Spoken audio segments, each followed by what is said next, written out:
একটা একটা করে উল্টিয়ে দেব যাতে দুটো পিঠ সুন্দরভাবে হয়।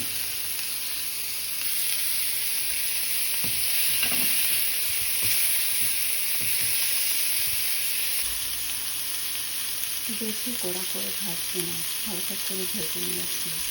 এগুলো ওভেনেও করা যায়, এয়ার ফ্রাইও করা যায়। যাদের এয়ার ফ্রাই বা ওভেন দুটোই নাই তারা এইভাবে চুলোতে করতে পারেন। আমি চুলোতে একটা কড়াই বসিয়ে দিয়েছি। কড়াইটা গরম হয়ে গেছে, অলিভ অয়েল দিয়ে দেব।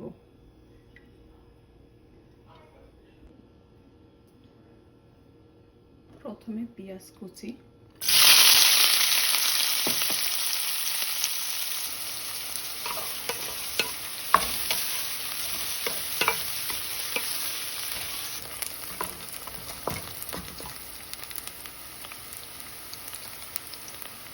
আদা বাটা, রসুন বাটা,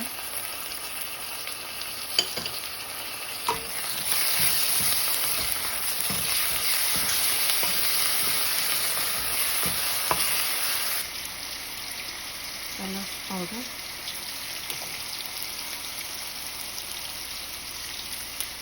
দারুচিনি পাউডার,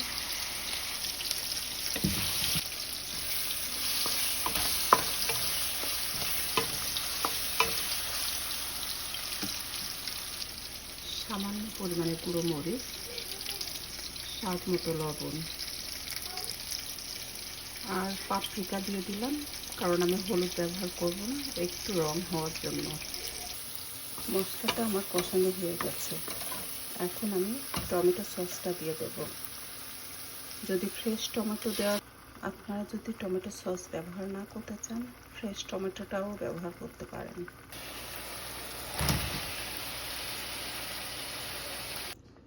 এইভাবে কিছুক্ষণ রান্না করব। এই খাবারটা বিশেষ করে বাচ্চারা খুবই পছন্দ করে।